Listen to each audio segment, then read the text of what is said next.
अस्सलामु अलैकुम व रहमतुल्लाहि व बरकातुहू। नहमदुहु व नुसल्ली अला रसूलिही करीम, अम्मा बाद। व अऊज़ु बिल्लाहि मिनश शैतानिर रजीम। बिस्मिल्लाहिर रहमानिर रहीम। रब्बि ज़िदनी इल्मा। रब्बि इश्रह ली सदरी व यस्सिर ली अमरी वहलुल उक़दतम मिन लिसानी यफ़क़हू क़ौली। আলহামদুলিল্লাহ, আমরা এই পর্ব থেকে আমাদের চ্যানেলে কোরআনুল কারীমের বিশুদ্ধ উচ্চারণে পাঠ দেওয়া হবে। আমাদের মাঝে যারা কোরআনুল কারীম বিশুদ্ধ উচ্চারণে পড়তে পারেন না, তাদের জন্য সুবর্ণ সুযোগ হলো আমাদের চ্যানেল থেকে ধারাবাহিক বিশুদ্ধ উচ্চারণে কোরআনুল কারীমের পাঠগুলা দেখে বিশুদ্ধ উচ্চারণে কোরআনুল কারীম শিক্ষা অর্জন করতে পারবেন। তো আমাদের মাঝে অনেকেই আছে যারা অনলাইনে অনেক সময় ব্যয় করে, এদের মাঝে অনেকেই আছে যারা কোরআনুল কারীম বিশুদ্ধ উচ্চারণে পড়তে পারে না। তাদের জন্য আবশ্যক হলো প্রতিদিন কমাস কম 1 ঘন্টা আধা ঘন্টা করে সময় ব্যয় করে বিশুদ্ধ উচ্চারণে কোরআনুল কারীম শিক্ষা অর্জন করা। বিশুদ্ধ উচ্চারণে কোরআনুল কারীম শিক্ষা অর্জন করলে আমাদের সবচাইতে বড় যে উপকার হবে সেটা হলো আমরা নামাজের মধ্যে বিশুদ্ধ উচ্চারণে কোরআনুল কারীম তেলাওয়াত করতে পারবো এবং যে কোনো সময় আমরা কোরআনুল কারীম বিশুদ্ধ উচ্চারণে তেলাওয়াত করতে পারবো। এর ফলে আমাদের প্রতি হরফে কমপক্ষে 10 নেকি করে হবে। আর আমাদের যদি উচ্চারণের মান ভালো হয়, আমাদের নিয়ত ভালো থাকে, তাহলে প্রতি হরফে অসংখ্য নেকি করে আমাদেরকে দেওয়া হবে। তো চলুন আমরা আজকে শিখব আরবি 29 হরফ। আলিফ, বা, তা, সা, জিম, হা, খ, দাল, জাল, র, জা, সিন, শিন, صاد, ضاد, ط, ظ, عين, غين, فا, قاف, কাফ, লাম, মিম, নুন, ওয়াও, হা, হামজা, ইয়ায়ে মারুফ, ইয়ায়ে মাজহুল। আরবি 29 হরফকে লেখার মাধ্যমে শেখার সুবিধার্থে 8 ভাগে ভাগ করা হয়েছে। 1 নম্বরে 4 হরফ, প্রথম ভাগে 4 হরফ। এই 4 হরফের মাঝে পারস্পরিক মিল থাকবে। যেমন আমাদের এখানে প্রথমে আলিফ, আলিফের মাঝে একটি লম্বা টান আছে। এই লম্বা টান বাকি হরফগুলোর মাঝেও থাকবে। বাকি হরফের মাঝে এই আলিফের মতো লম্বা টান আংশিক বা পুরোপুরি থাকবে। তো যেমন এখানে আলিফের মাঝে লম্বা টান আছে। দ্বিতীয় হরফ মিমের মাঝেও মিমের নিচের অংশে লম্বা টান আছে। অনুরূপ ত এর মাঝেও উপরের অংশে লম্বা টান আছে। জ এর মাঝেও অনুরূপ লম্বা টান আছে উপরের অংশে। তো এইভাবে 4 হরফের মাঝে আলিফের মতো লম্বা টান থাকবে। এরকম মিল থাকার কারণে এই 4 হরফকে 1 ভাগে ভাগ করা হয়েছে। 2 নম্বরে 5 হরফ, তো এর মাঝেও মিল থাকবে। যেমন বা এর প্রথম অংশ বাকি হরফগুলোর সাথে মিল থাকবে। যেমন বা এর মাঝে এক দাঁতের মতো অনুরূপ আছে এবং তা এর শুরুতেও এক দাঁতের মতো অনুরূপ দাঁত আছে। থা এর মাঝেও বা এর ন্যায় এক দাঁতের একটি দাঁত আছে। ফা এর মাঝেও অনুরূপ উপরে মাথা থাকবে। কাফ এর মাঝেও লেখার সময় অনুরূপ একটি দাঁতের মতো লম্বা টান থাকবে। তো এভাবে আংশিক মিল থাকবে পরস্পর। এই মিল থাকার কারণে এই বাগে 5টি হরফ পাওয়া গেছে, এই বাগ করা হয়েছে। 3 নম্বরে 3টি হরফ। এই হরফগুলোর মাঝে প্রথম যে হরফ থাকবে তার উপরের অংশের সাথে বাকি অংশ মিল থাকবে। আমরা যদি হা এই হরফটি চিনতে পারি তাহলে অনুরূপ বাকি 2 হরফও হার মতো আকৃতিতে থাকবে।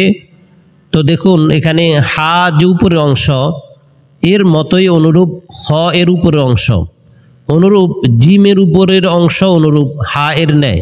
এই জন্য আমরা প্রথম হরফ হা শিখতে পারলে বাকি হরফগুলো আমাদের শিখা হয়ে যাবে। নক্তার বেশ কমে আমরা বাকি হরফগুলো চিহ্নিত করতে পারবো। 4 নম্বরে 5টি হরফ। এর মাঝে সর্বপ্রথম যে হরফ সেটি হলো র। এই র এর নিচের অংশ বাকি 4টি হরফের সাথে মিল থাকবে। দেখুন এখানে র আমরা যদি চিনতে পারি তাহলে বাকি উপরের অংশের বেশ কমের কারণে বাকি হরফগুলো আমরা চিনতে পারবো। তো দেখুন এখানে র এর নিচে যেরকম, দেখুন এখানে র এর নিচে যেমন বাঁকা অংশ রয়েছে, বাকি যা এর নিচের অংশ অনুরূপ বাঁকা। তারপরে ওয়াও এর নিচের অংশ অনুরূপ বাঁকা থাকবে। তারপরে দাল এর নিচের অংশ অনুরূপ বাঁকা থাকবে। তারপরে রাল এর নিচের অংশ অনুরূপ বাঁকা থাকবে। তো বাকি উপরের অংশ দেখে আমরা ভিন্ন হরফ চিনতে পারবো, নিচের অংশ মিল থাকবে। তো অনুরূপভাবে আমরা এক হরফ চিনতে পারলে বাকি 4টি হরফও আমরা শিখতে পারবো সহজে।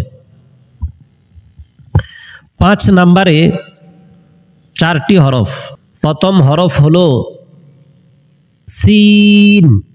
এই সিন এর অংশ প্রথম অংশ বাকি হরফগুলোর সাথে মিল থাকবে পুরোপুরি বা আংশিক। তো দেখুন এখানে 3 দাঁত, তার নিচে একটি টান রয়েছে, অনুরূপ শিনও অনুরূপ 3 দাঁত এবং তার নিচে টান থাকবে। অনুরূপ সদ অনুরূপ এভাবে নিচে টান থাকবে। দদও অনুরূপ সদের মতো অনুরূপ থাকবে। শুধু আমরা বাকি নক্তা এবং আকৃতির বেশ কমের কারণে বাকি অংশগুলো চিনতে পারবো।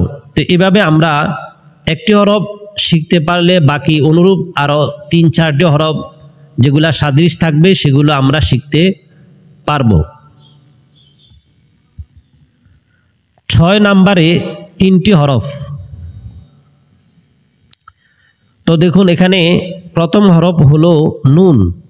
নুনের প্রথম যে অংশ, প্রথম অংশের ন্যায় অনুরূপ দ্বিতীয় হরফ কফ এর অবস্থা অনুরূপ থাকবে এবং লাম অনুরূপ নুনের ন্যায় থাকবে, বেশ কম হবে। নুনে একটি নক্তা রয়েছে আর কফে 2টি নক্তা রয়েছে, আর লামে কোনো নক্তা থাকবে না, কোনো নক্তা থাকবে না। এভাবে আমরা সামান্য পার্থক্যের মাধ্যমে বিভিন্ন হরফ শিখতে পারবো। এখানে আমরা নুন চিনতে পারলে বাকি তার সাথে বাকি 2টি হরফ অনুরূপ থাকবে, সেগুলো আমরা সহজে চিনতে পারবো ইনশাআল্লাহ। 7 নম্বরে 3টি হরফ। তো এর মাঝে সর্বপ্রথম হরফ হলো হামজা। হামজার যেই অংশ আকৃতি অনুরূপ আকৃতির ন্যায় বাকি আইনের অংশ অনুরূপ হবে। হামজার আকৃতি যেমন আইনের উপরের অংশ অনুরূপ তেমন হবে। অনুরূপ গইন এর উপরের অংশ অনুরূপ হামজার ন্যায় থাকবে, বেশ কম হবে নক্তার মাধ্যমে এবং নিচের অংশের মাধ্যমে। তো অনুরূপ আমরা একটি হরফ শিখতে পারলে অনুরূপ আরও যে 2টি হরফ বা একাধিক হরফ থাকে সেগুলো আমরা সহজেই পার্থক্য করতে পারবো, চিহ্নিত করতে পারবো। 8 নম্বরে 2টি হরফ। প্রথম হরফ হলো হা। হা এর ন্যায় নিচের অংশের সাথে মিল থাকবে ইয়া। এই মিলটা পরিপূর্ণ হতে পারে, কখনো কখনো আংশিক হবে। তো আমরা সহজে দেখতে পারবো এখানে ইয়া এবং হার মাঝে পার্থক্য করতে পারবো দুইটি নক্তার মাধ্যমে। ইয়াতে দুইটি নক্তা থাকবে, ইয়ার মাঝে দুইটি নক্তা থাকবে, হা এ কোনো ধরনের নক্তা থাকবে না। তো এইভাবে আমরা হরফগুলোর মাঝে পারস্পরিক মিল এবং পার্থক্য ধরতে পারবো ইনশাআল্লাহ। হরফের নাম উচ্চারণের পার্থক্য। এখানে 4 জোড়ায় 8টি হরফ। এই হরফগুলোর মাঝে লেখার ভিন্নতা হবে আকৃতিগত, কিন্তু উচ্চারণে ভিন্নতা হবে। উচ্চারণে ভিন্নতা প্রথমত হবে মাখরাজের পার্থক্যর কারণে, দ্বিতীয়ত সিফতের পার্থক্যর কারণে। তা আমরা পরবর্তী ইনশাল্লাহ আলোচনা করব একটি হরফ অন্যটির থেকে ভিন্নরূপ কিভাবে মাখরাজের মাধ্যমে পরিবর্তন হয়, সেটাও আমরা পরবর্তীতে মাখরাজের আলোচনা করব। এবং সিফতের মাধ্যমে যে এক হরফ থেকে আরেক হরফের মাঝে অনেক দূরত্ব রয়েছে, সেটা আমরা সিফতের আলোচনা ইনশাল্লাহ করব। তো এখন দেখুন এখানে দুইটি হরফ, একটি হলো তা আর একটি হলো ত। উচ্চারণে বা বাংলা লিখতে কেমন জানি একরকম, কিন্তু এগুলার উচ্চারণ বিধি ভিন্ন আছে। ভিন্নতা থাকার কারণে এগুলার মাখরাজ এবং সিফতের মাঝে পার্থক্য হবে, হরফও ভিন্ন হবে। তো এখানে আমরা দেখব তা হরফটি পাতলা হরফ, কিন্তু ত এটি গোল হরফ। তো এই তা এবং ত প্রথমে আমরা পাতলা এবং মোটার মাধ্যমে পার্থক্য করব, বাকি এগুলার মাখরাজ এবং সিফতের মাঝেও পার্থক্য হবে, সেগুলো আমরা পরবর্তীতে আলোচনা করব। তা এবং ত এর মাঝে পার্থক্য হলো উচ্চারণের দিক দিয়ে তা হবে পাতলা, ত হবে মোটা। পাতলা এবং মোটার মাধ্যমে আমরা উচ্চারণের পার্থক্য ধরতে পারবো, আর সিফত এবং মাখরাজের মাধ্যমে পার্থক্য হবে, সেটা আমরা পরবর্তীতে আলোচনা করব। তো আমরা শুনি, দেখুন কিভাবে পার্থক্য হয়। তা হরফটি পাতলা, ত হরফটি মোটা। এর মাধ্যমে আমরা উচ্চারণ শুনে পার্থক্য করতে পারবো বা উচ্চারণে আমরা পার্থক্য করব। তারপরে জোড়ায় আছে হা এবং হা। এখানে কেমন জানি উচ্চারণে একরকম মনে হলেও মাখরাজ এবং সিফতের মাঝে বেশ কম হবে। যেমন হা এটি হলকের শুরু থেকে একটি ভিন্ন হরফ, হা এটি হলকের কণ্ঠনালীর মাঝখান থেকে উচ্চারণ হবে, উচ্চারণের আওয়াজও ভিন্ন হবে। এই আওয়াজ ভিন্নর মাধ্যমে আমরা হরফ ভিন্নতায় চিহ্নিত করতে পারবো, পার্থক্য করতে পারবো। তা আমরা শুনি কিভাবে পার্থক্য হবে। একটি হলো হা, আরেকটি হলো হা। প্রথম হা যেটি, সেটা হলো কণ্ঠনালীর শুরু থেকে। দ্বিতীয় যে হা, সেটি উচ্চারণ হবে কণ্ঠনালীর মধ্যবর্তী স্থান থেকে। এভাবে আমরা হরফের মাঝে পার্থক্য করব। দুইটি হরফের মাঝে পার্থক্য কয়েকবার আমরা শুনি। দেখুন হা হা, হা হা, হা হা। এই আওয়াজের মাধ্যমে, উচ্চারণের স্থানের ভিন্নতার মাধ্যমে আমরা হরফের পার্থক্য ধরতে পারবো, চিহ্নিত করতে পারবো। তৃতীয় জোড়ায় আছে কাফ কফ। এর মাঝে কাফ হবে পাতলা, কফ হবে মোটা। এই দুইটি হরফের মাখরাজ এবং সিফতের মাঝে অনেক দূরত্ব রয়েছে। এই দূরত্বের মাধ্যমে আমরা আলাদা হরফ চিহ্নিত করতে পারবো, যদিও শোনা যাইতে কেমন জানি একই হরফের ন্যায় বোঝা যায়, কিন্তু এগুলার মাঝে অনেক পার্থক্য রয়েছে মাখরাজ এবং সিফতের মাঝে। এই পার্থক্যগুলো আমরা মাখরাজ এবং সিফতের মধ্য দিয়ে পার্থক্য করতে পারবো। তা আমরা কয়েকবার শুনি এগুলার পার্থক্য কি। কাফ উচ্চারণ হবে পাতলা, যেমন কাফ। কফ উচ্চারণ হবে মোটা, কফ। কাফ কফ কাফ কফ কাফ কফ। চতুর্থ জোড়ায় আমরা শিখব সিন এবং শিন এর মাঝে পার্থক্য। এগুলা এই দুটি তো লেখার মাধ্যমে পার্থক্য বুঝে যায়। আকৃতি যদিও একরকম, দোনোটার মাঝে 3 দাঁত রয়েছে, কিন্তু নক্তার বেশ কমে ভিন্ন হরফে রূপান্তর হয়েছে। সিন এর মাঝে কোনো ধরনের নক্তা নেই, শিনের মাঝে 3টি নক্তা রয়েছে। এর মাধ্যমে আমরা আলাদা হরফ চিহ্নিত করতে পারবো। বাকি উচ্চারণও কিছু বেশ কম আছে মাখরাজগত, তো উচ্চারণের মাঝেও কিছু পার্থক্য রয়েছে, সেগুলো আমরা মাখরাজের আলোচনায়, সিবতের আলোচনায় ইনশাল্লাহ ভালোভাবে চিহ্নিত করে দিব।